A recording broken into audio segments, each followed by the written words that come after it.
Thanks for coming. This is our third in the series of talks on Authorization Based Access Control. Today we have Tyler Close from HP Labs, and he's here to talk about a system that he's designed and worked on called the webkeys. And with that, thank you very much. Thanks. All right, so previously in the talks, we've taken a look at capabilities primarily within the setting of a local computer. Today I'm going to switch things up a little bit on you, and I'm going to look at capabilities primarily in a distributed setting. And so we might find some uses of capabilities here which might be directly applicable to work that you're doing right now.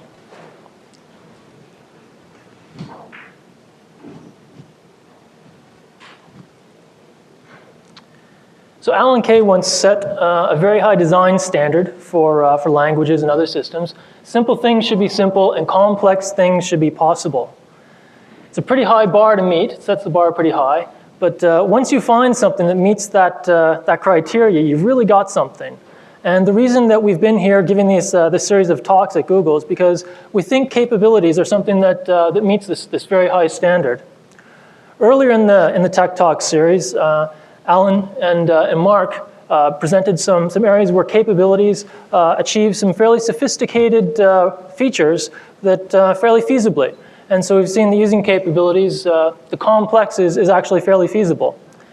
Today I'm going to back away from that a bit, and I'm going to concentrate just on the simple things that you can do using capabilities. It's surprising how many simple problems we have to solve in our day-to-day work that can be made complex by the wrong tool. And we're going to see how to solve some of those problems using capabilities in a relatively straightforward way today.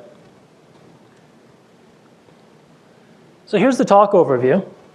I'm going to begin with an anatomy of a capability. And so this will be a little bit of review for people who are just joining the Tech Talk series on capabilities. And this review will also serve to set up the needs, the requirements that we need to meet in order to get the properties that we've been talking about, capabilities in the local context, to get those same properties in a distributed context where the callee and the caller are potentially on separate computers. So once I've set up and laid out exactly what a distributed capability is, I'm going to show you some interesting ways of using it. And I'm just going to show you a couple of patterns that you can use on the client side of a program. So just purely you're the client of a capability-based application. What sort of neat things can you do because the server application happens to be capability-based? And then on the server side, what sort of interesting implementation tricks do you have at your disposal to make your implementation life easier? And I'm actually only going to show you a couple patterns of each. We're going to spend the whole talk going over those 4 patterns, but I'm going to show them to you from a variety of different perspectives. I've got some actual running code here today, and so we're going to be able to see how these patterns affect the graphical user interface that a user sees when interacting with the application. I'm going to pull up some view source screenshots so that you can see what is actually going across the wire, what the network interface to your application is. And then finally, I'm going to show you some source code of how this stuff can actually be implemented on the server side.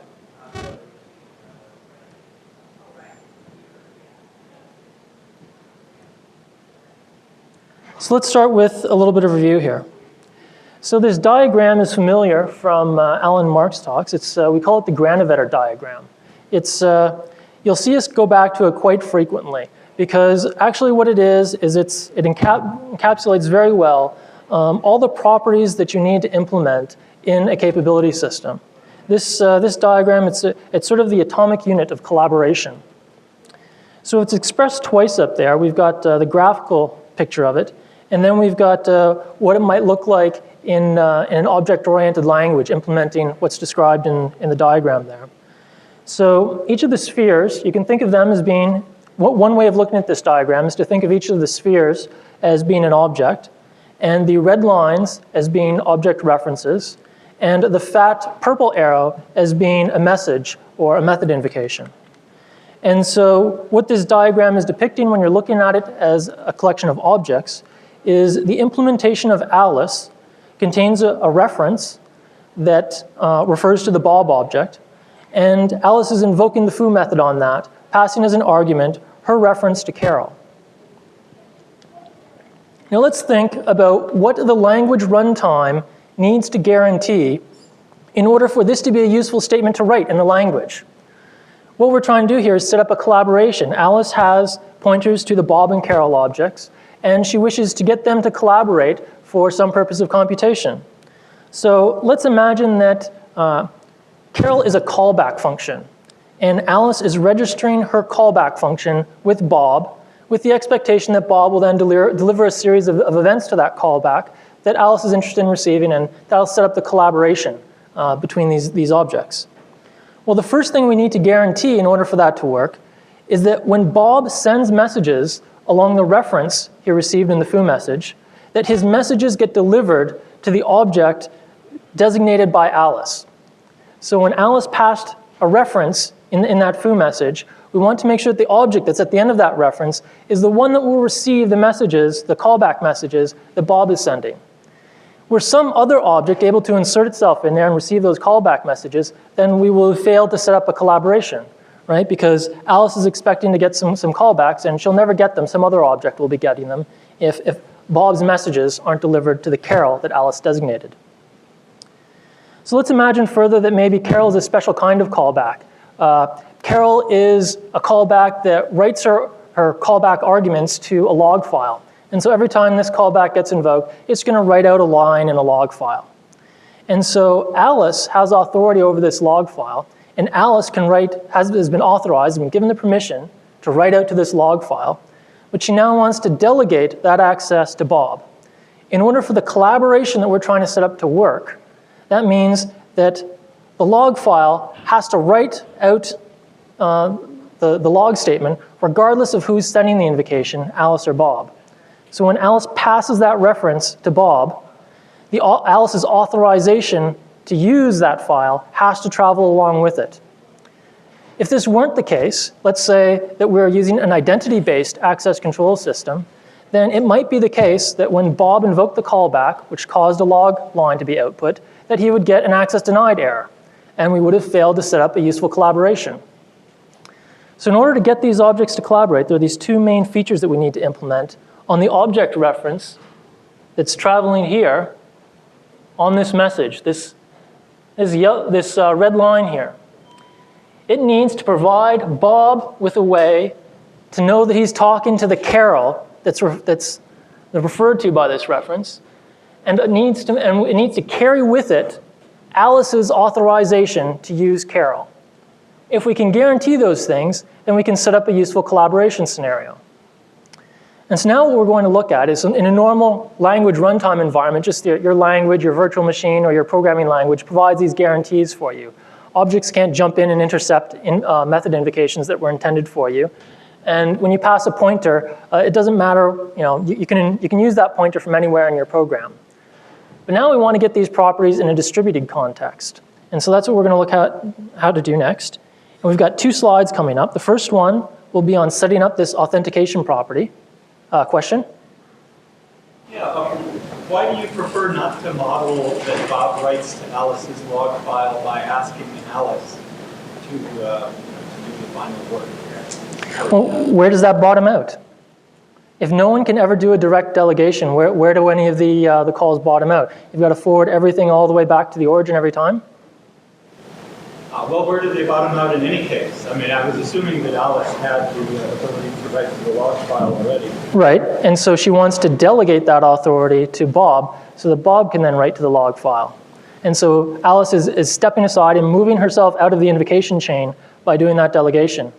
And that's a key step for managing complexity, where Alice required to remain in the delegation chain every time she passed a pointer, you get spaghetti code.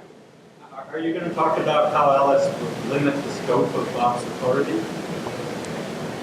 So we've talked about that a bit in the previous presentations, but yeah, Bob's authority is essentially the reference to Carol. And so all the authority represented by that reference is all the authority that's being delegated, that and nothing more. And so that's how you limit the scope of the authority that's being passed. So I was going to stop at this point and point out how bizarre these two requirements actually are if you sit back and think about how authentication and authorization are typically thought of. But I'm already getting questions, but I'll put my head in the lion's mouth anyways. It's kind of odd when you think about it that Bob doesn't care who Carol is. All Bob wants to do is make sure that the messages he's sending are being delivered to the object that Alice designated. If you think about what we normally think about when we're doing authentication, so for instance, you connect to a website and you get back an X509 certificate, it's got all this information coming from the site that you connected to, giving you metadata about who it is and you know, where it is, who it belongs to. And most of the time, that's actually pretty irrelevant to you. All you want to make sure of, and actually all the cryptography is actually guaranteeing you of at runtime, is that you're connecting to the site that's referred to in the URL you clicked on. And so it's strange that there are all these extra properties there that are thought to be needed, but when we look at it purely in terms of what authentication do we need to enable collaboration between objects, we get a much simpler scenario.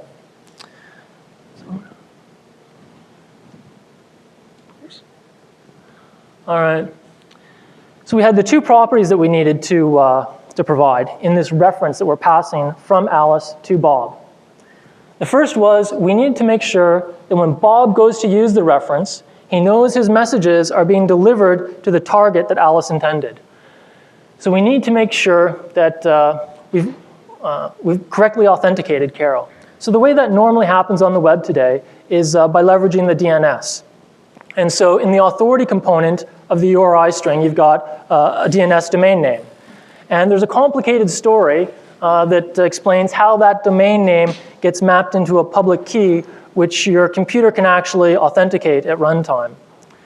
And that's kind of annoying, because really we have this rather simple property. We just want to connect to the site that this string says we could connect to. And so a way of getting an implementation that more closely reflects those semantics would be to do something like this. And so I'm going to extend the domain name here with a prefix that is the hash of the public key that you should connect to.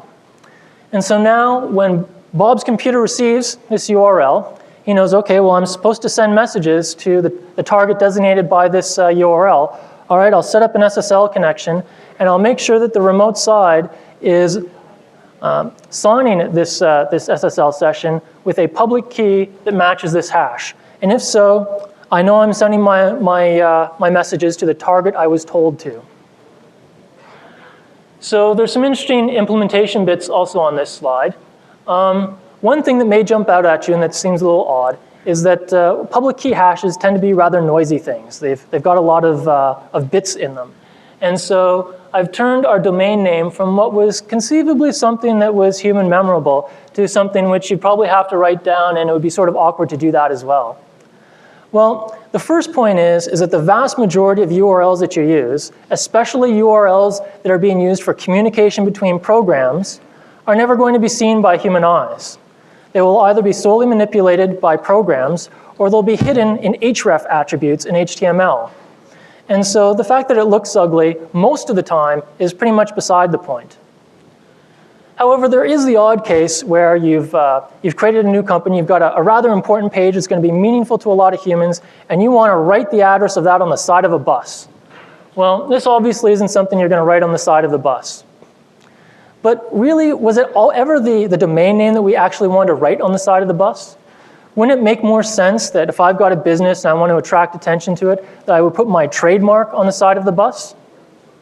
And if that's the case, then all we really need is for those few cases where we need to map from the world of trademarks to the world of secure references, we need some sort of service that can take keywords like that, like trademarks, and somehow map them into a URL.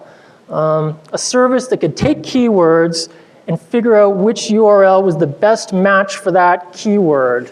I know I've heard of something sort of like this somewhere before.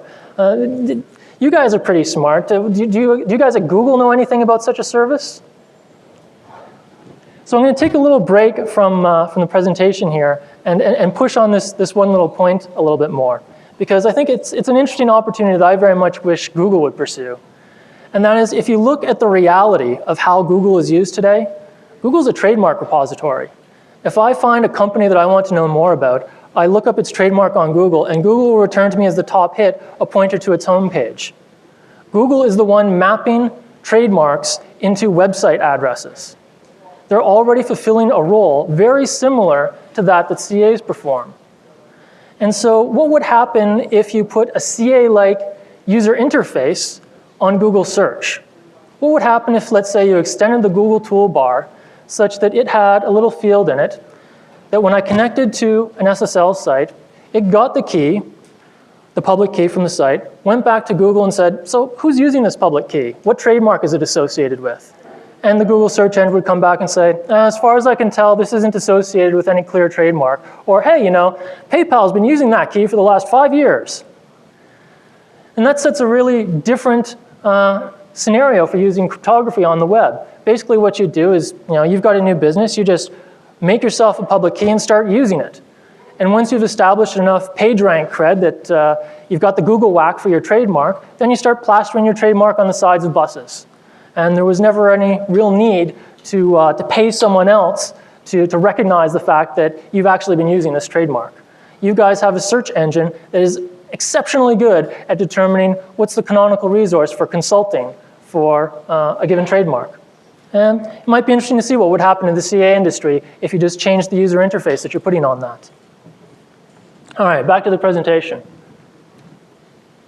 The second part, the second feature that we need to provide in this reference to Carol is we needed to transfer Alice's authority to have messages processed by Carol. We needed to transfer that authority to Bob.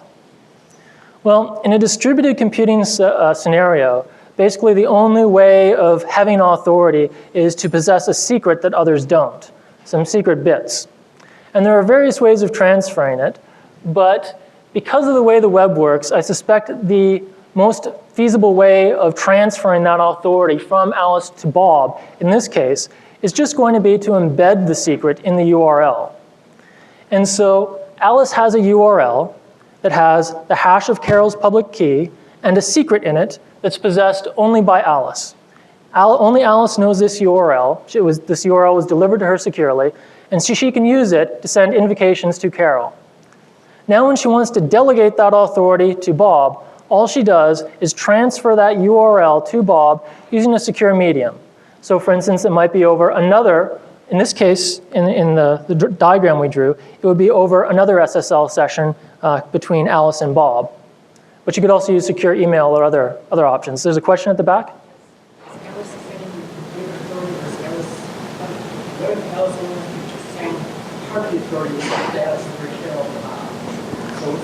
That's an excellent question.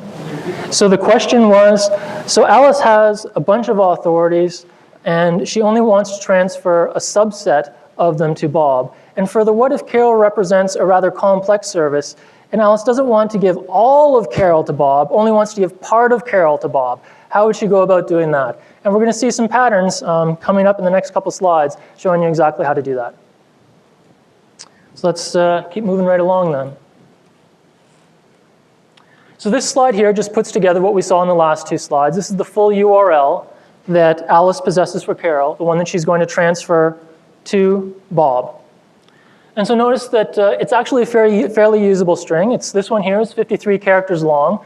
It's not going to suffer from line breaks if you send it to someone in an email. The other important thing to note here is that I put both the authentication for Carol and Alice's authority within a single URL string. Now this is crucial if what we want to do is enable collaboration using web technologies. We have HTML and HTTP and other tools for passing around URLs. If we want to use these tools to also enable collaboration when there's some authority involved, then we need to make sure that our representation of authority fits within the slot that our existing tools have for references. And so we can put this URL, because it's a URL, anywhere we're currently putting normal URLs. There's one caveat to that, though. Sometimes we're pretty sloppy with URLs, and we put them in places where they'll be discovered by people we didn't intend. And so when we're making use of our existing tool set with these URLs, we have to put some thought into how the tool is going to be transferring the URLs and make sure that it's going to reflect our wishes. So for example, if I have a browser with an end-to-end SSL connection to a server, then that's a pretty safe scenario to be using these URLs because they're being delivered, they're only visible on the server and on the client, and in between they're under end-to-end encryption. One caveat that to, though, might be, well, what if you've installed a plugin? I don't know. I know some companies are distributing plugins that go and snoop through and watch the URLs that you're visiting and transmit them off to third parties. And so you'd want to make sure that that sort of spyware isn't installed on your computer. It would certainly not be good if, just as a general principle, it'd just be a bad idea to have software sitting on your computer, plucking data out of an end-to-end encrypted session and transmitting that off to third parties. That's obviously defeating the intended purpose of the end-to-end encryption. And so you'd want to make sure that you didn't have anything like that running on your computer. So let's get to the patterns, the fun stuff. Another question at the back. So your capabilities are just purely bits, right? They're not distinguished in any fashion.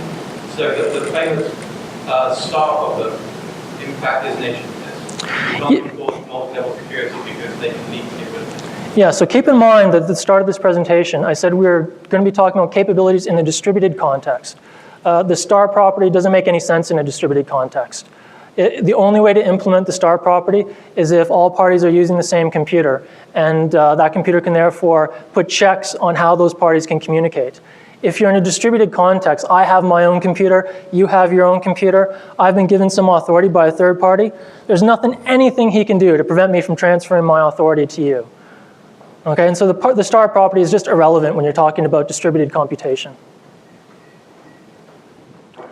All right, so I've got the two client-side patterns.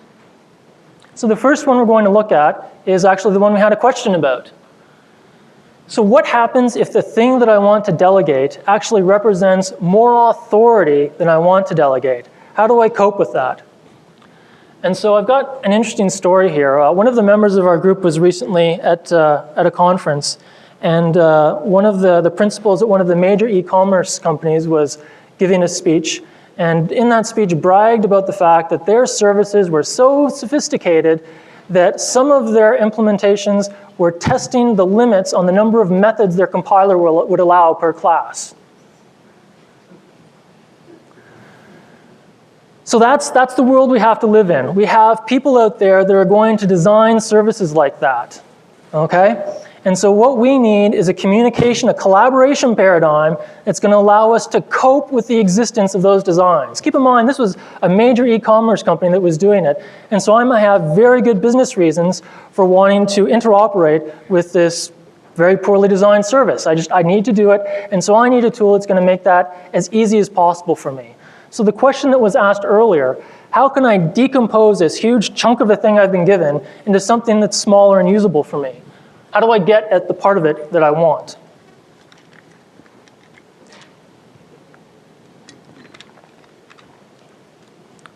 So the answer to that is that it must be possible for the client to decompose the authority. And watch the words that I'm using here. It must not be just possible for the authority to be decomposed. It must be possible for the client to decompose the authority.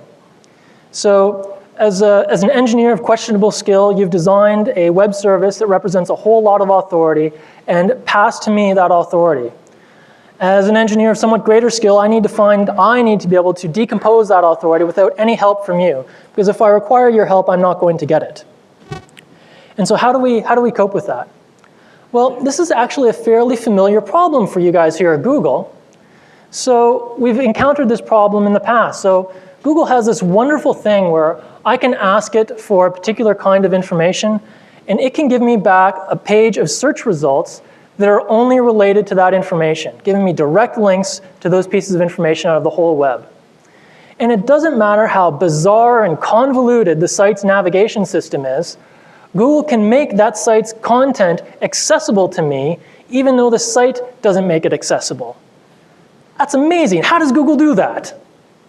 Well, the answer is deep linking. Google's search engine goes through and traverses the labyrinth, goes through all the Byzantine navigation systems that the site has hidden its content behind, and pulls out a direct reference to the content of interest, and then just hands off that direct link to me. And so me, as the consumer of that content, I didn't have to traverse that bad navigation system.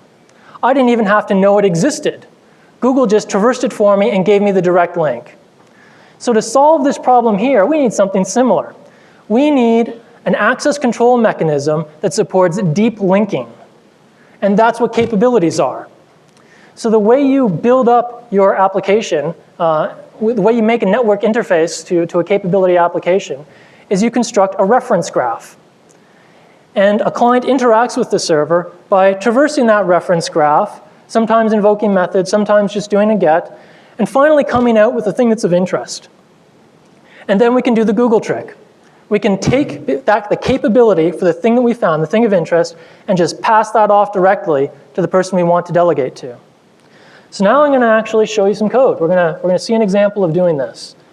I've designed some bad code for you. So here we have a rather simple web service. This web service just provides me with a single editable text blob.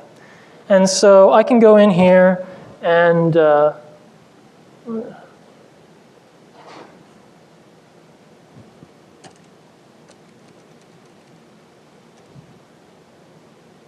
write some text, and it'll save it for me.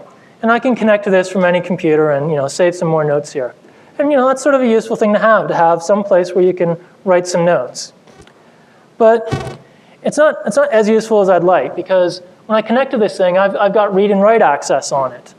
And so what if I want to make my notes accessible for other people to read, but I still want to be the only one who's modifying my notes? How would I do that? Well, if this were designed under a classic ABAC style, I would have a password for this service, right? And my password would give me access to all the things I'm allowed to do at this service. And so the only way for me to delegate to someone else is for me to give them my password, but then they've got my write authority, and that's no good. I didn't want to give them that much. So I need some way to decompose the authority I've been given, to split out just the authority to read this text, and then delegate that to someone else. Well, let's take a look. This one actually is a capability-based application. So I'm going to do a view source on it. Nuts.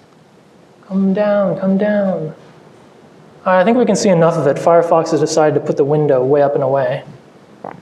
The important parts, though, are you can see that the text that I was editing isn't actually displayed in this view source. It's not there. The thing that I was looking at was the top of a hierarchy of authorities that I have over this resource.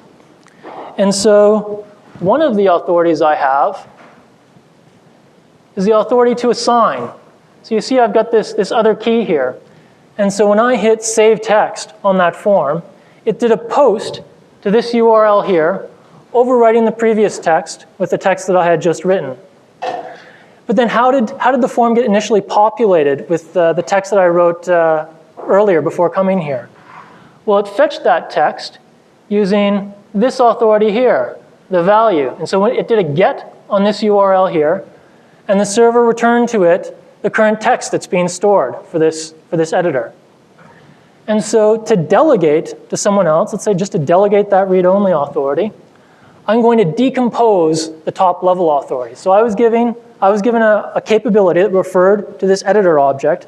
I did a view source on that, and that returned to me a list of all the smaller authorities that it's composed of. So now I'm going to grab one of them. I'm going to grab the authority to do a read.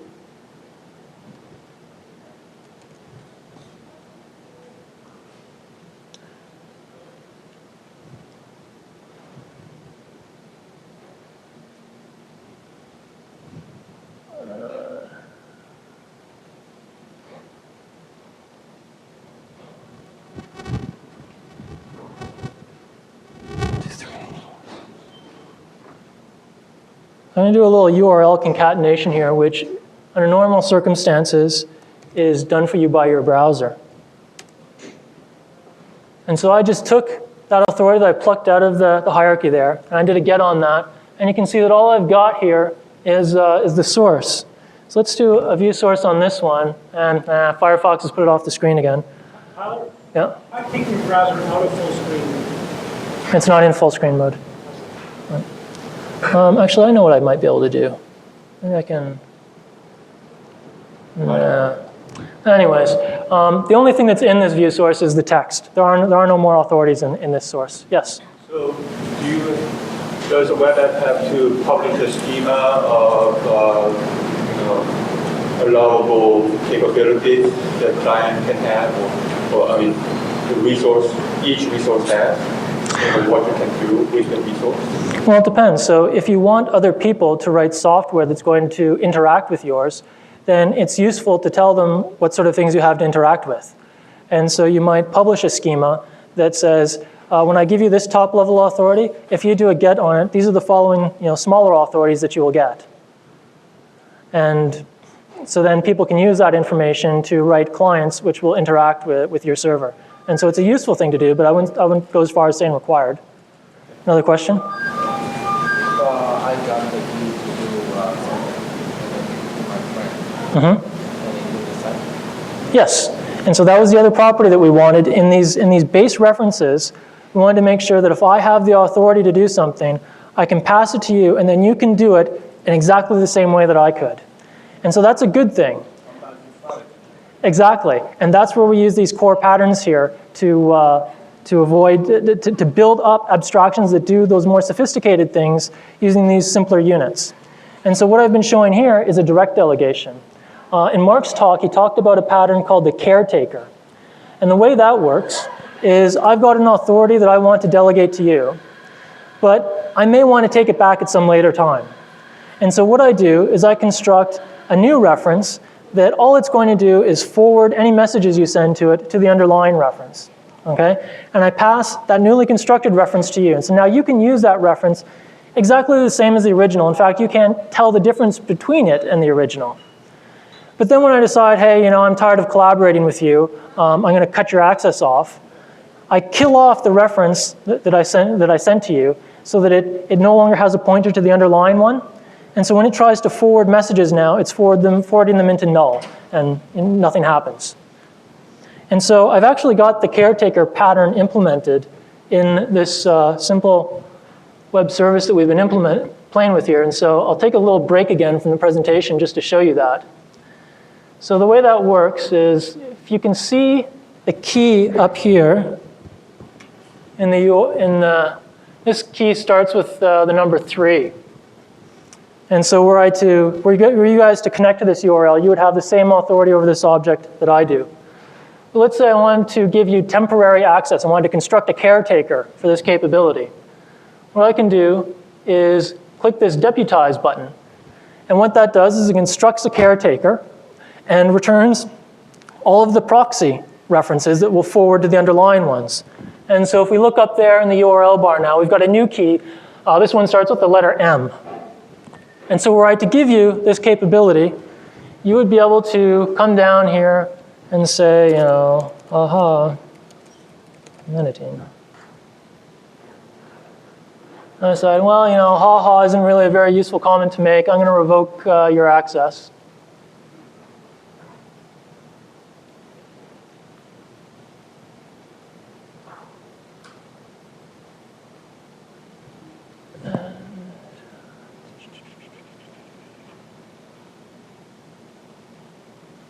I'm going to click the refresh button on there. And so this authority that we have, the one with the M, when I do a get on it now, it says, oh, these permissions have been revoked. I'm not able to forward anymore. Had we hit the submit button, we would have gotten the same message.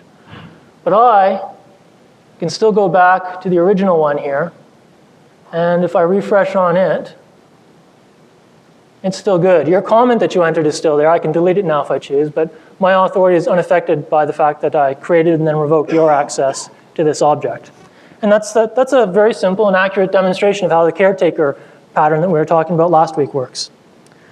So I'm burning through time here, so I'm going to move on in the presentation and go to the next pattern.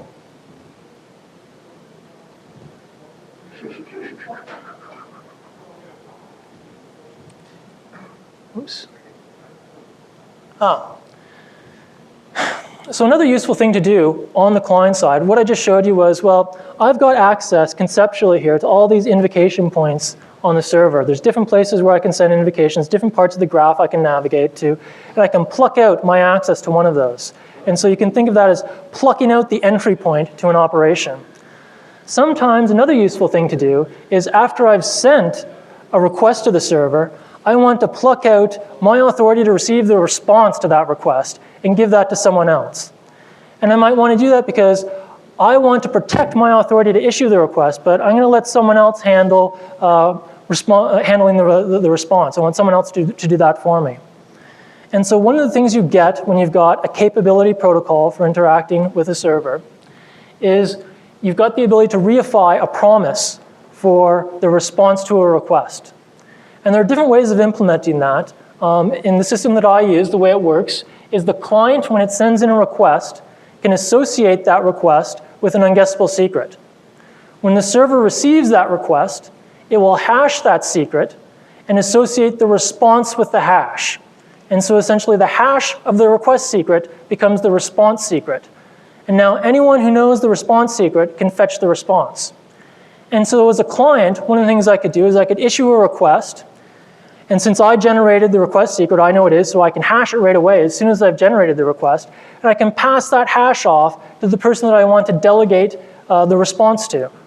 And right away, I've stepped out of the picture. I'm no longer in the runtime chain. The person I delegated to can go and directly fetch the response from the server. So it's useful in scenarios like that when you want to delegate access. It's actually even quite useful when you're just delegating to yourself. If you've noticed here, one of the things you can do is, since I've already got the reference for the response, if I've got another request that I want to send to the response of my first request, I can just send it down the line right away because I've already got the reference for the response.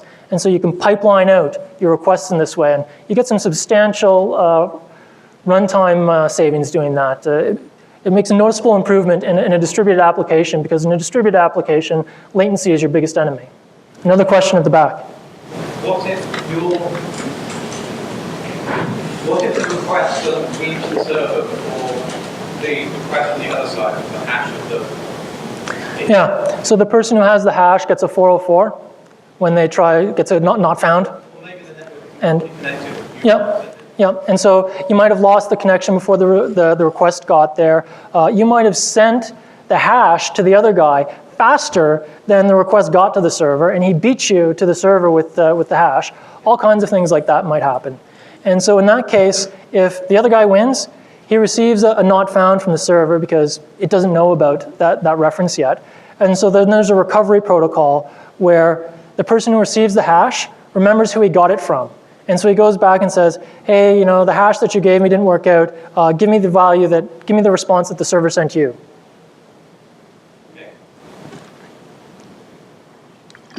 There are some variations you can do on that too. All right, so now we've got our two client-side patterns.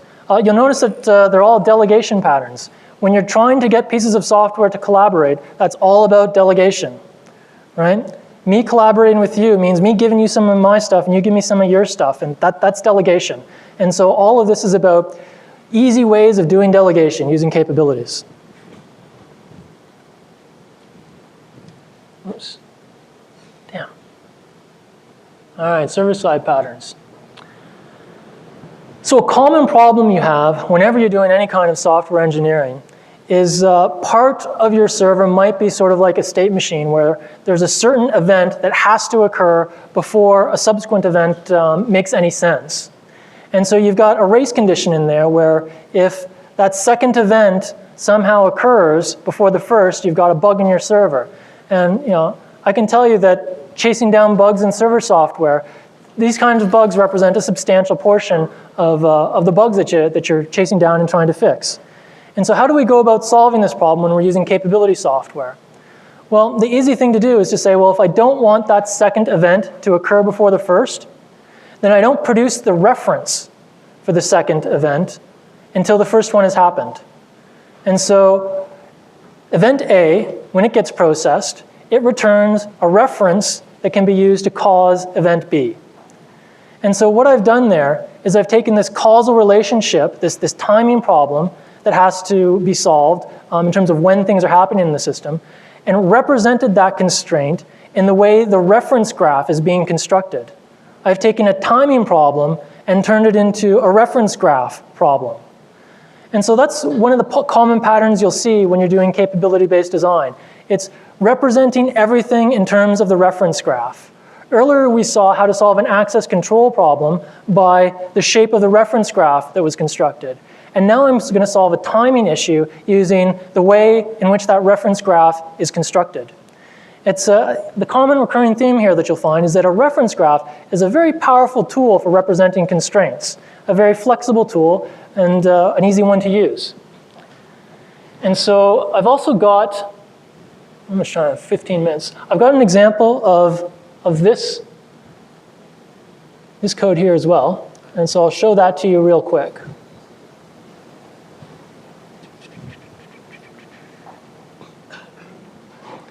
So this web service that I've been showing you, it actually can do a bunch of interesting things. It's actually an access controlled wiki.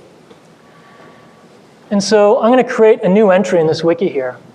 And the wiki is actually sort of, it has a fair number of features. And one of the features of this wiki is that when you create an entry, it can have multiple kinds of entries. You can create not just pages in this wiki, but you can create redirects to other pages. And so after you've created a new entry, the system wants to know, okay, well, are you expecting to put some text in here? Or do you want me to redirect when people connect to the read-only authority on this? What exactly do you want me to do? And it's going to present to the user a different style of editor depending on the type of content that they want to store in this slot. And so after you've created a new slot, before you get access to the editor, you have to tell the system, well, what kind of entry am I creating here? So the last one I showed you was a code page. I guess we'll create a different one this time. I'm going to create a redirect. And so I get an editor here that looks a lot different than the one we saw last time. And so what's happening there is I'm forcing the user to initialize the state of the editor before they start editing. And the way I'm doing that is just by the shape of the reference graph. And so what I did is when I hit the initial create button to create this slot, the thing that was returned to the user was that assign authority I was showing to you earlier. Remember when I showed you the view source? There were two interesting authorities in there. There was the authority to overwrite the text that was currently in the slot, and there was the authority to fetch the text that's currently in the slot. Well, after they created this new slot, I didn't return to them that full package of authorities right away. Instead, I just gave them that assign authority. And so the only thing they could do with this newly created slot is assign something into it. And by doing some introspection on what they assigned, I figure out what kind of editor they want, and then expose to them in the return of the assign operation, pointer to full editing authorities over this slot. And so consequently in my code for this, I don't have any sort of state variables where I say, have I been initialized yet? If not, do the following checks. It's just that logic doesn't even appear because it's implicit in the way the references are being exposed to the user. And so why don't I actually skip and show you the code for that right away so you can see exactly what I'm talking about. Yeah. So when I clicked on that create button, it resulted in a call to this define thing where the topic was the empty string because we were just creating an unnamed slot. And the return of this define thing is a pointer to the assign method on this author object that I'm going to construct. And so as a result of this define, I'm going to construct a new slot on the server here for holding on to user content. And then I'm not going to return this pointer to the user. I'm just going to give them a pointer to the assign method on this object. And so by constructing my return in this way, I don't need sort of a Boolean variable in here saying, have I been initialized yet? And if not, act this way, otherwise act the other way. Basically, all the code in there can assume that the object has already been initialized because the access control mechanism guarantees that by the time any of these other methods have been invoked, everything's already been initialized.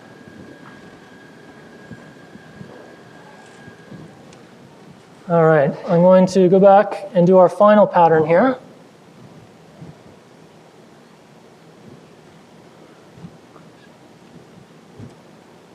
Oops. Rights amplification.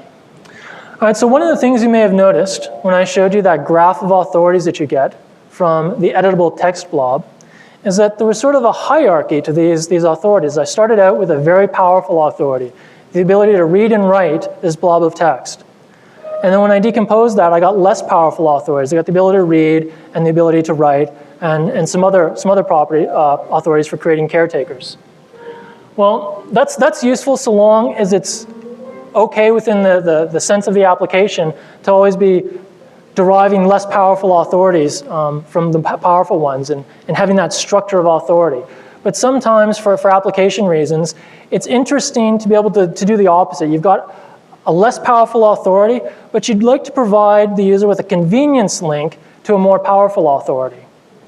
So I'll give you an example of this right away. So I had the read-write authority over this blob of text, and I have full read-write authority. Then I split out the read authority and delegated that to someone else. And so were I to come upon that, let's say they passed that read authority back to me somewhere, or I found it somewhere else, were I to come upon, I could see that, oh, well, this is a read authority, and I know somewhere I've got the write authority for this text, but I don't know how to find it right now. How do I go about editing this page that in front of me right now is purely read-only? How do I go about doing that? And so I'll show you how to do that. We're going to solve it using rights amplification. Basically, I'm going to take the more powerful authority, the ability to read and write, and I'm going to stick that inside of a box that can only be opened by someone who has a corresponding unsealer for that box. And so when I give you read-write authority over something, I'm also going to give you an unsealer. And now, if ever you come across the read authority for one of the pages that you have edit authority for, you just unseal the box that's attached to it, and that gets you to your editor. And so I'll show you that in action in the browser here. So let's go back to our edit page. And let's go down to the read-only authority. And I'm just going to bookmark this.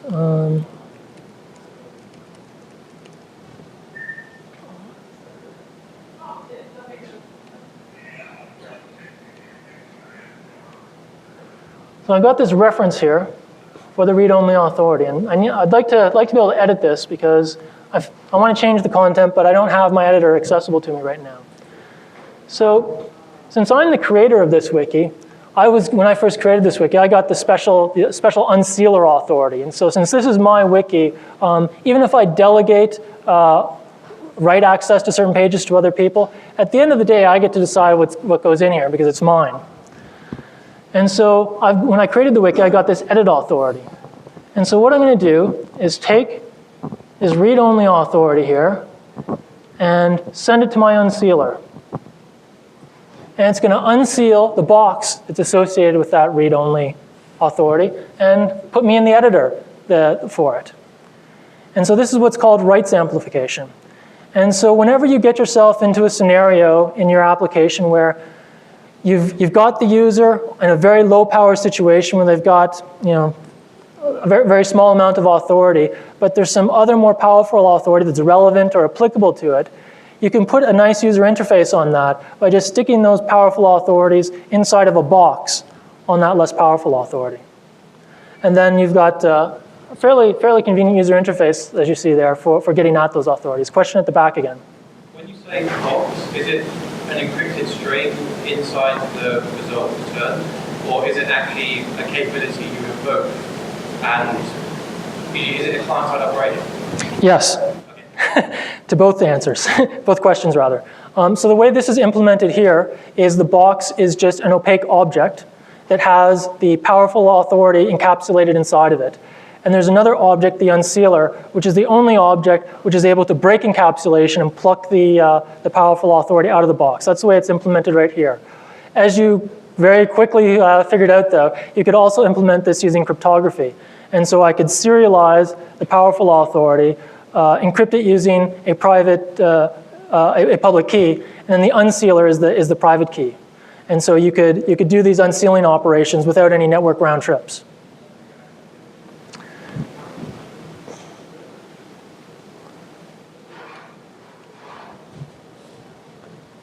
So I promised you a small number of patterns seen in a few number of ways, and we've come almost to the end of the talk, so it's time for the conclusion. And so the basic point that I want to make here is that when we're designing software that uses authority, and we've got two major problems that we need to solve. The first one is we need to find an abstraction for representing the state of the application that closely corresponds to what the user wants to do.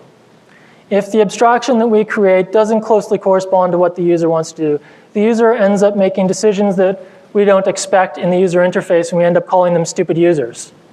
And that's not the end result that we want. We need to find an abstraction that closely matches what the user wants to do. That's the first and most difficult problem.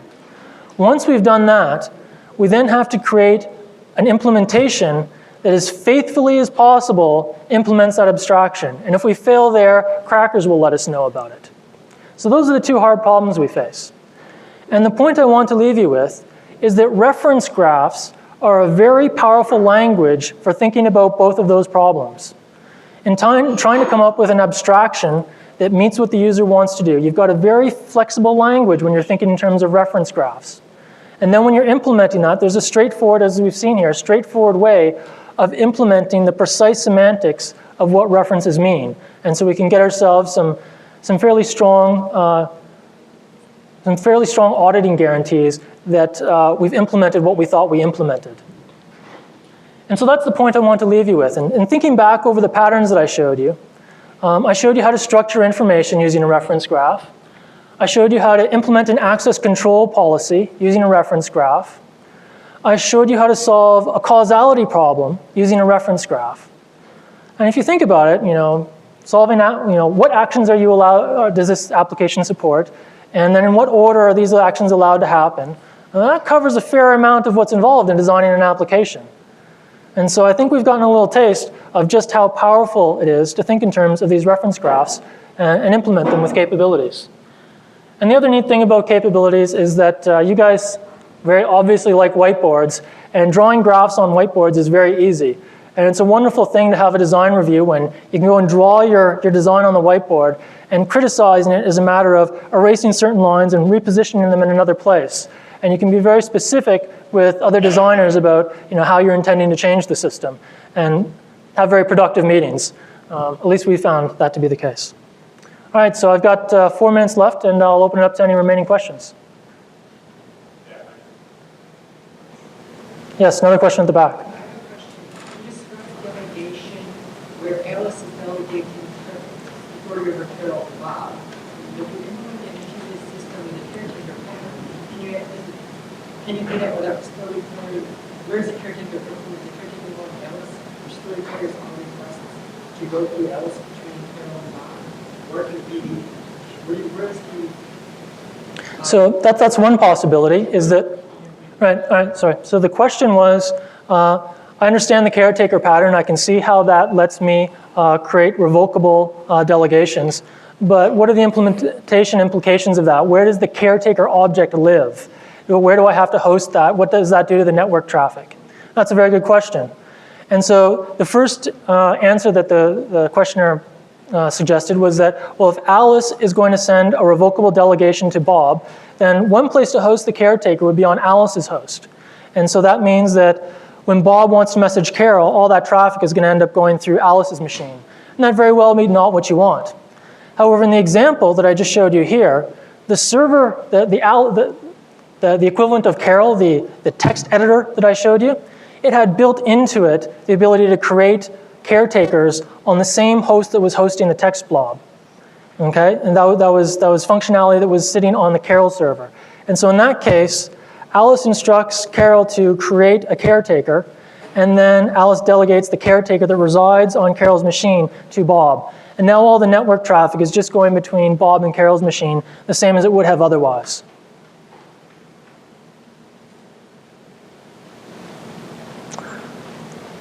All right, last 2 minutes for questions. Another question. So is the output, what you're trying to generate in your group, going to be just documentation, presentations of this sort, or are you trying to generate software to make this sort of thing easier to do? What are you trying to create? Oh, all of the above. So I've been working on systems of this kind since 1998. The latest incarnation of the tool is available on SourceForge. If you go to Waterken, W-A-T-E-R-K-E-N, so 2 words, water, and then Ken, K-E-N, sourceforge.net, you'll find a fairly large body of source code there. It's a server implemented in Java that provides you with a server that can host code that looks like this. It looks like this. And so this code that I showed you earlier, it looks like just normal Java code, but I was interacting with it over the web. And so there was some magic somewhere. And the answer to that question is the water conserver. It knows how to connect to Java objects like this using introspection and create a capability-based web interface to them. And that's all open source code under the MIT license that you can download and use as you see fit.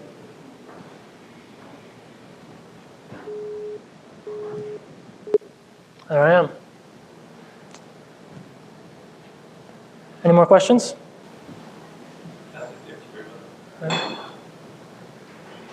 Okay then. Thanks for your time.